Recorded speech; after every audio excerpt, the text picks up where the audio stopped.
the UW guy, Troy. And I'll screw up all these names. I apologize. Troy Fautanu, 6'4", 317. I'll just give you my notes, then we'll go through the tape. Great feet, plays with great extension run in the pass game. I reiterated elite feet for the offensive line. I think his stance limits his explosiveness in pass pro. He needs to improve his get off so he can get to kind of his real estate spot under control. We'll show that. He isn't consistent enough with his body profile and his pass set, so he's not giving you that kind of hip hinge, no numbers look. He's giving a lot of chest. His hands are outside a little bit.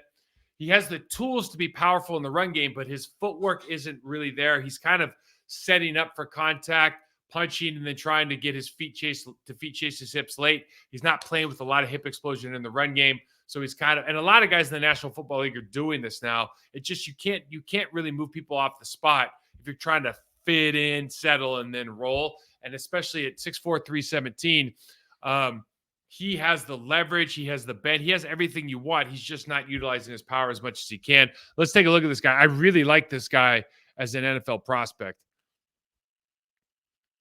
So first and foremost, I got to take this off. So great feet, great extension. We're just going to see the down block. And people don't look at this kind of stuff, but this is all I look at, right? How is your footwork? How do you attack guys with body position? So you just watch this guy. And he does such a good job. Now, the guy's fighting back over the top. So he's on the 25. He pushes him all the way back past the 30, past the 31, 32.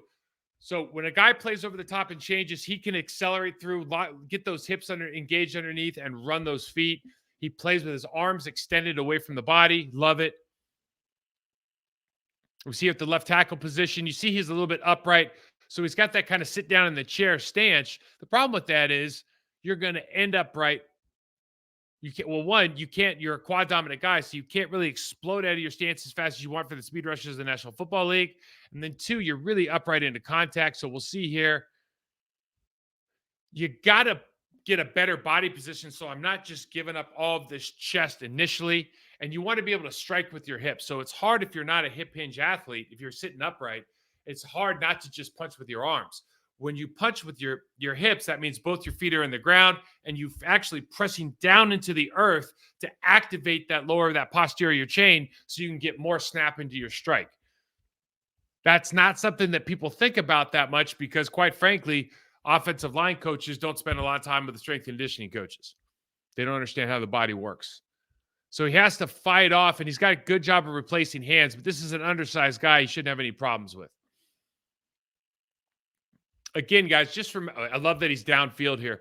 Just remember, when we're watching tape, it's not whether you win or lose all the time. It's how you do something because that process is going to carry you to the next level. It's not necessarily a great athlete is beating average athletes in college. It's how does the great athlete go about his business? So when he has to play against, a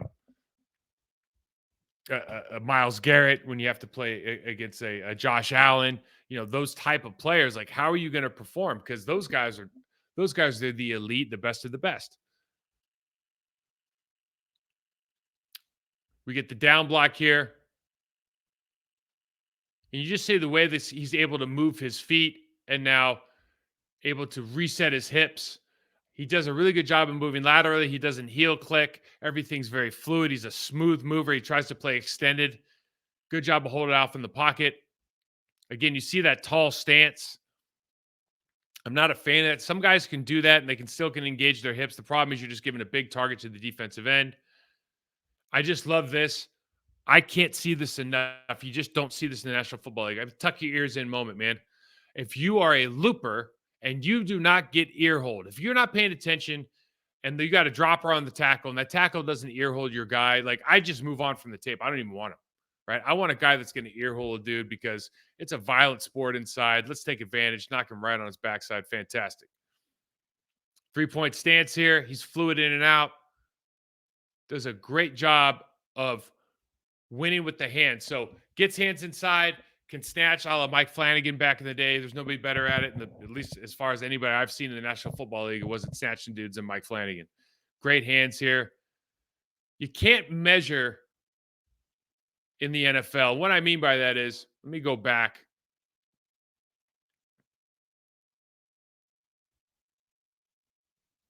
his feet, so he's taking 2 steps now, and you see his feet are like square, okay, as he's approaching this person.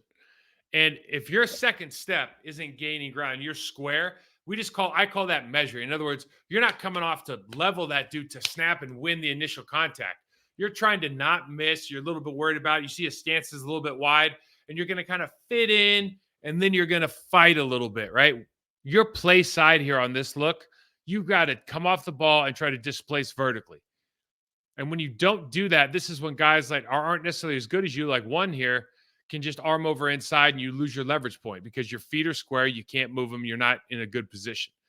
You like the body profile here as far as not giving a lot of numbers to hit.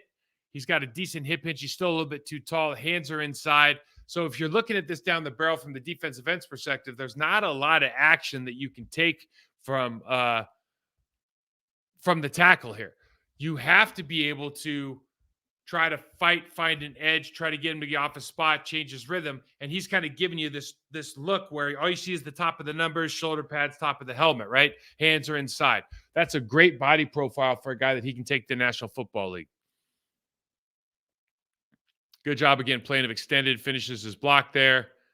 We see here again, I just am not thrilled with the way he comes off the ball because he is kind of a leverage player with that great bend, but he's just not doing a great job, I think, of being able to sustain blocks. Now, the running back does fight outside, so I'm not talking about 3 coming off the ball here at all. I'm talking about the initial contact and really trying to displace a human off the line of scrimmage.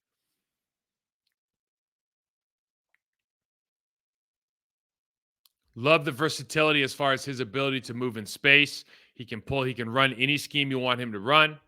I think I got 2 clips there. One, him pulling out to the left, doing a good job of finishing the block here. Bye-bye. And then a second one, I think, with the pull here to the linebacker. And you see how easy this is for him.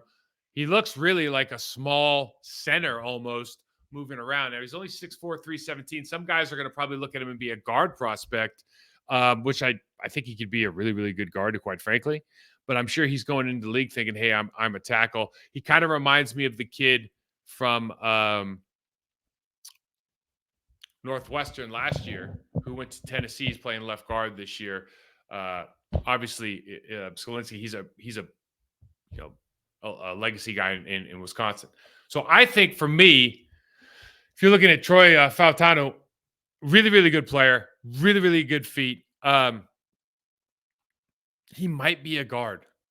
If he can learn to be more powerful in his initial footwork and let him unlock his hips, he might be a guard. If he wants to play tackle, you're gonna have to mess with his stance. He's gonna have to be able to get deep a little bit faster and more of explosive in a better position.